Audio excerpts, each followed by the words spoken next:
NCERT course की इस series में 6th क्लास का पृथ्वी हमारा आवाज़ सब्जेक्ट का आज नेक्स्ट चैप्टर है मैप्स, मानचित्र।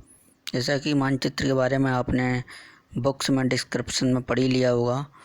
अब उसके प्रश्नों के उत्तर उस चैप्टर के यहाँ पर सॉल्व करेंगे। तो पहला प्रश्न ये है कि निम्नलिखित प्रश्नों के उत्तर संक्षिप्त में जो नीचे दे रखे हैं उन्होंने नंबर 1 पर है, मानचित्र के 3 घटक कौन कौन से हैं।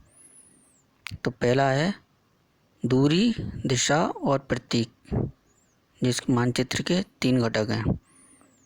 अगला प्रश्न है प्रधान दिग्बंधु कौन कौन से हैं। प्रधान दिग्बंधु में 4 मुख्य दिशाओं को उत्तर, दक्षिण, पूर्व और पश्चिम के प्रधान दिग्बंधु कहा जाता है। इसका अगला प्रश्न है मानचित्र के पैमाने से आप क्या समझते हैं। पैमाने से मतलब मानचित्र का उपयोग किस तरह से किया जाता है। तो पैमाना स्थल पर वास्तविक दूरी तथा मानचित्र पर दिखाई गई दूरी के बीच का अनुपात होता है, यह इसका पैमाना कहलाता है। अगला प्रश्न है ग्लोब की अपेक्षा मानचित्र अधिक सहायक होते हैं, क्यों। तो इसके आंसर में जब हम पृथ्वी के केवल एक भाग जैसे अपने देश, राज्यों, शहरों और गांवों के विषय के में अध्ययन करना चाहते हैं तो ग्लोब की अपेक्षा मानचित्र हमारे लिए ज़्यादा उपयोगी साबित होता है।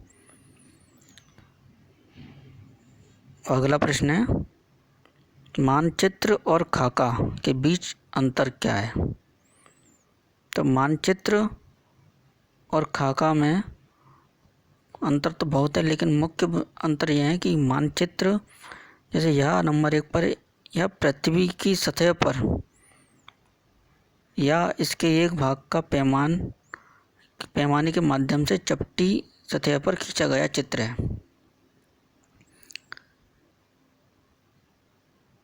यह पृथ्वी की सतह या इसके एक भाग का पैमाने के माध्यम से चपटी सतह पर खींचा गया चित्र है। इसको अच्छे से थोड़ा याद करना पड़ेगा, समझना पड़ेगा।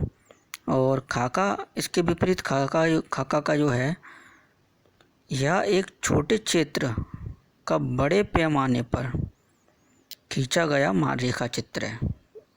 खाका में अधिकतर रेखाओं का उपयोग किया जाता है।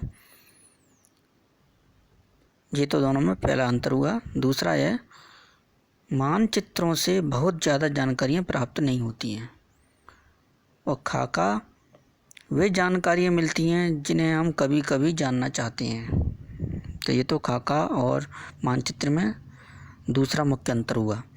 तीसरा है इसमें रूढ़ प्रतीकों का प्रयोग किया जाता है मानचित्र में, जबकि खाका इसमें लंबाई और चौड़ाई का प्रयोग किया जाता है। तो इसमें लंबाई चौड़ाई मायने ज़्यादा रखती है, क्योंकि इसी की सहायता से हम अच्छे से जान सकते हैं किसी भी जगह की लोकेशन को। तो ये तो हुआ मानचित्र और खाका में अंतर। अब अगला प्रश्न है कौन सा मानचित्र विस्तृत जानकारी प्रदान करता है। तो इसमें बड़े पैमाने वाला मानचित्र विस्तृत जानकारी प्रदान करता है। अगला प्रश्न है प्रतीक किस प्रकार मानचित्रों के अध्ययन में सहायक होते हैं। तो इसका उत्तर है किसी भी मानचित्र पर वास्तविक आकार एवं प्रकार के विभिन्न आकृतियों जैसे भवनों, सड़कों, पुलों, वृक्षों, रेल की पटरियों इत्यादि की दिखाना संभव नहीं होता है। अतः इनके अनेक प्रतीक चिन्ह प्रदर्शित किए जाते हैं। ये प्रतीक कम स्थान में अधिक जानकारी प्रदान करते हैं। इन प्रतीकों के इस्तेमाल से मानचित्र को आसानी से खींचा जा सकता है और इसका अध्ययन करना आसान होता है।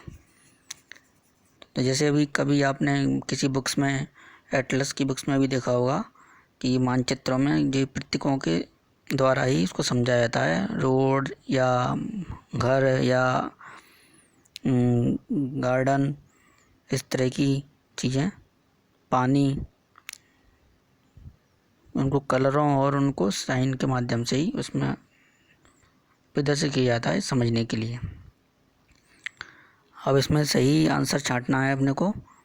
पहला है वृक्षों को वितरण के दिखाने वाले मानचित्र। ये वही बात आ गई यहाँ पर, प्रतीक वृक्षों के वितरण को दिखाने वाले मानचित्र। इसके ऑप्शन है भौतिक मानचित्र, थीमेटिक मानचित्र और राजनीतिक मानचित्र। इसका सही उत्तर है थीमेटिक मानचित्र। अगला प्रश्न है नीले रंग का इस्तेमाल किसे दिखाने में किया जाता है। ये वही जैसे मानचित्र में अपन कोई साइन बनाते हैं तो कैसे, जलाशयों को, पर्वतों को, मैदानों को, तो नीला रंग का इस्तेमाल जलाशयों को दिखाने में किया जाता है। अगला प्रश्न है दिक्सूचक का उपयोग किस लिए किया जाता है। प्रतीकों को दिखाने में, मुख्य दिशा का पता लगाने में और दूरी मापने में। तो इसका सही उत्तर है मुख्य दिशा का पता लगाने के लिए दिक्सूचकों का उपयोग किया जाता है। अगला प्रश्न है पैमाना आवश्यक है किस लिए, मानचित्र के लिए या रेखा चित्र के लिए और प्रतीकों के लिए। इसका सही उत्तर है मानचित्रों के लिए, जिसका आंसर है नीचे,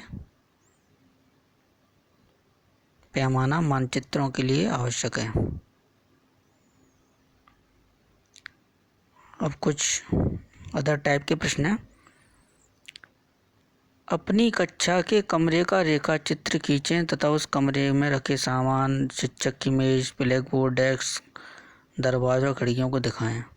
ये आप स्वयं भी कर सकते हैं, आपके स्टडी के लिए ये प्रैक्टिकली बात है।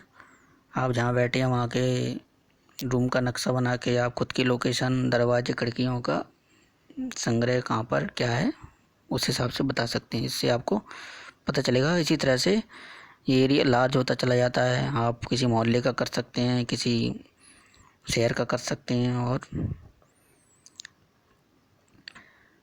अगला है अपने स्कूल का एक रेखा चित्र खींचें, निकल दर्शाएं, प्रधान कमरा, उसके वर्ग कमरा, लेखा। इस तरीके से आप ये एक आपकी सेल्फ की प्रैक्टिस है। तो इस तरह से हमारा ये चैप्टर भी ख़त्म हुआ और हमने यहाँ पर जो सॉल्यूशन दिए हैं।